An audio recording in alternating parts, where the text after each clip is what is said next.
दोस्तों इमेजिन करिए, अगर आप एक आइलैंड में फंस जाएं और आपके साथ एक खूबसूरत लड़की हो तो आप क्या करेंगे। कुछ इसी तरह की कहानी आज हम आपके साथ शेयर करने वाले हैं, जहां एक लड़का और एक लड़की किसी दुर्घटनावश एक आइलैंड में फंस जाते हैं और कुछ ऐसे ऐसे कांड करते हैं जो आपको रोमांचित होने में मजबूर कर देगी। हेलो दोस्तों, मैं हूं सुमित और आपका स्वागत है द मूवी में। कहानी की शुरुआत होती है एमा और रिचर्ड से। दोनों एक ही स्कूल में पढ़ते हैं। एमा एक सीधी सादी लड़की है जो अपनी मॉम डैड के साथ रहती है। वो हर साल स्कूल में टॉप करती है और उसका हर एक काम प्लान किया हुआ रहता है। वही रिचर्ड भी एक शांत स्वभाव का लड़का है और अपने डैड के साथ रहता है। रिचर्ड को लोगों के बीच रहना पसंद नहीं, वो हमेशा अकेला रहता है और खुद से ही बातें करता है। इन दोनों का कांड करने वाला सीन शुरू होता है एक स्कूल प्रोजेक्ट ट्रिप से। ये ट्रिप 7 दिनों के लिए था और इन 7 दिनों में एमा और रिचर्ड क्या क्या कांड करते हैं, आइए चलिए इस कहानी में देखते हैं। ट्रिप की शुरुआत होती है और इस ट्रिप में जाने के लिए सभी लोग काफी एक्साइटेड होते हैं। एमा ट्रिप के लिए अपना पैकिंग करना शुरू कर देती है, पर रिचर्ड को इस ट्रिप में कोई इंटरेस्ट नहीं था और वो इस ट्रिप में नहीं जाना चाहता था। रिचर्ड के डैड के मनाने पर रिचर्ड भी इस ट्रिप में चला जाता है। आइलैंड में पहुंचते ही उन्हें एक दिन का रेस्ट देकर अगले दिन से प्रोजेक्ट का काम शुरू करने का ऑर्डर दिया जाता है और एक दिन का रेस्ट मिलते ही सभी लोग मस्तियां करना शुरू कर देते हैं और पूल में डुबकियां लगाते हैं। पर जैसे कि आप सभी को पता ही है, रिचर्ड को लोगों के बीच रहना पसंद नहीं, वो उन्हें दूर से ही देखने लगता है। अगले दिन प्रोजेक्ट का काम शुरू हो जाता है और सभी लोग काम में लग जाते हैं और काम करते करते कुछ दिन ऐसे ही बीत जाते हैं। एक दिन एमा की दोस्त एक कार्निवल पार्टी के बारे में बताती है जो पास में एक बोर्ड में हो रही। पहले तो मैं इस पार्टी के लिए मना कर देती है, पर सभी लोगों के मनाने पर वो भी इस पार्टी में चली जाती है। पार्टी में जाने के बाद सभी लोग काफी मस्तियां करते हैं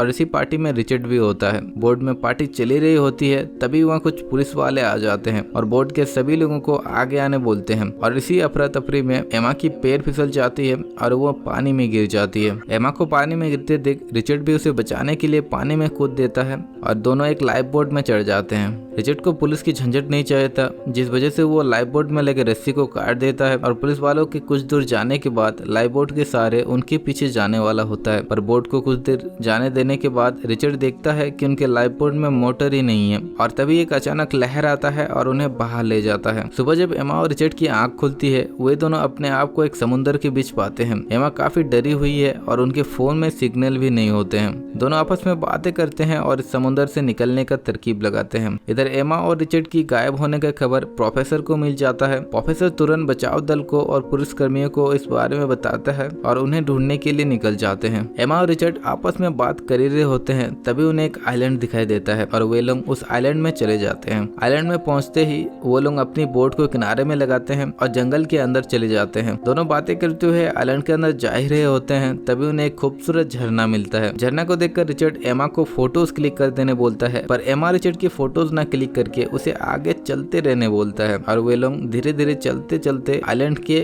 उस पार चले जाते हैं। इतना देर तक चलने के बाद उन्हें ना कोई मदद मिलती है और ना ही कोई इंसान जो उन लोगों की मदद कर सके। दोनों वापस अपनी बोट की तरफ आते हैं और पानी के बहाव के कारण अब उनकी बोट भी समुद्र से जा चुका था। ये देखकर दोनों काफी निराश हो जाते हैं और एक जगह बैठ जाते हैं और बातें करने लगते हैं और इसी तरह धीरे धीरे शाम होती है और वे दोनों रात वहीं गुजारते हैं। अगले सुबह जब रिचर्ड की आंख खुलती है, वो देखता है कि एमा उसके पास नहीं था। एमा को ढूंढते हुए वो इधर उधर जाता है, तब उसे एमा नदी के किनारे दिखाई देता है। एमा को इस हालत में देखकर रिचर्ड के मन में अब कुछ कुछ ख्यालात आने लगते हैं। रिचर्ड एमा को देखकर उसे बातें करने लगता है और अपने कपड़े उतारकर समुद्र में तैरने के लिए कूद जाता है। अब रिचर्ड की इस हालत को देखकर एमा के मन में भी कुछ कुछ होने लगता है और वो रिचर्ड को देखने लगती है। इसी तरह धीरे धीरे समय पार होने लगता है और बारिश से बचने के लिए अब ये दोनों एक झोपड़ी बनाने का सोचते हैं। वो लोग झोपड़ी बना रहे होते हैं, तभी उन्हें वहाँ एक इंसान का कंकाल दिखाई देता है। एमा इस कंकाल को देखकर काफी ज्यादा डर जाती है, पर तब उसे रिचर्ड सहारा देता है और एक किस के साथ वे लोग मौसम का मजा लेने लगते हैं। इसी तरह धीरे धीरे समय पार होता है और दोनों को जब भी मन होता है वे लोग मौसम का मजा लेने लगते हैं। इधर एमा और रिचर्ड की कई दिनों से लापता होने के कारण उनके परिवार वाले काफी टेंशन में होते हैं। वो लोग हेलीकॉप्टर लेकर काफी ढूंढने का कोशिश करते हैं, पर इसका कोई फायदा नहीं होता। धीरे धीरे दिन पार होते हैं और एक दिन रिचर्ड और एमा को एक हेलीकॉप्टर हेलीकॉप्टर की आवाज सुनाई देता है। वे दोनों हेलीकॉप्टर की आवाज सुनकर काफी तेजी से हेलीकॉप्टर की ओर भागते हैं, पर हेलीकॉप्टर ज्यादा ऊपर उड़ने के कारण उन दोनों को नहीं देख पाता और वहां से चला जाता है। ये देखकर एमा फिर से एक बार निराश हो जाती है और रोने लगती है। बहुत दिनों से एमा और रिचर्ड लापता होने के कारण अब पुलिस वाले और बचाव दल भी हार मान चुके थे और उन्हें ढूंढना बंद कर देते हैं। पुलिस कर्मियों के साथ साथ एमा के मॉम डैड भी निराश होकर हार मान जाते हैं और उन्हें ढूंढना बंद कर देते हैं। आइलैंड में बहुत दिन तक रहने के कारण अब रिचर्ड और एमा भी आइलैंड में रहने के तौर तरीके सीख गए थे और वे लोग आइलैंड में ही खुश रहने लगते हैं और जब भी मन करता है मौसम का मजा लेने लगते हैं। एक दिन एमा नोटिस करती है कि उनके सामान एक एक करके गायब हो रहे थे। एमा को लगता है कि उनके अलावा इस आइलैंड में और भी कोई है जो उनके सामान को एक एक करके गायब कर रहा है। एमा रिचर्ड को जब ये बात बताती है तो रिचर्ड इस बात को मानने के लिए इनकार कर देता है और उन दोनों के बीच थोड़ी बहस हो जाती है। बहस होने के बाद रिचर्ड गुस्सा हो जाता है और उसको मारने के लिए निकल जाता है जो उन लोगों के सामान को गायब कर रहा था। रिचर्ड जंगल में जा ही रहा होता है, तभी उसे एक जैगुआर नजर आता है। जैगुआर को देखकर वो भागने लगता है, तभी एमा भी उन लोगों के पीछे भागने लगती है।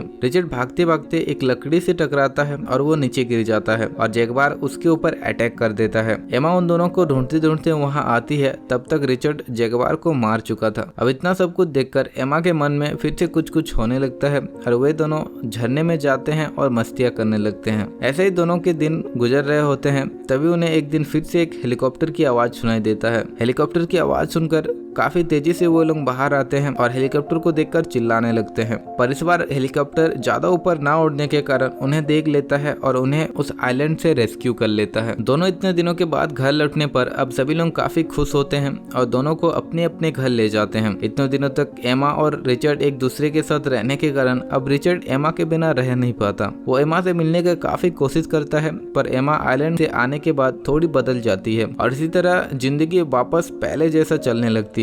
पर दोस्तों कहते हैं ना, जिसे एक बार सच्चा प्यार हो जाए वो प्यार कभी मरता नहीं है। एक दिन एमा के घर में पार्टी चलती है और इसी पार्टी में रिचर्ड भी अपना डैड का प्रिंसेस वाला कोट पहनकर बारिश में भीगते हुए एमा के छत में पहुंच जाता है। एमा रिचर्ड की इस बचपना हरकत को देखकर वो भी बारिश में निकल जाती है और रिचर्ड को एक प्यारा सा किस देकर फाइनली वो दोनों मिल जाते हैं और यहीं पर दोस्तों इस कहानी का अंत हो जाता है। तो दोस्तों अगर आपको ये कहानी पसंद आई हो तो इसे लाइक, शेयर और सब्सक्राइब करना मत भूलिएगा। हम मिलेंगे आपसे एक और इसी तरह के नए रोमांचक कहानी के साथ। तब तक के लिए खुश रहिए और लोगों को भी खुश रखें।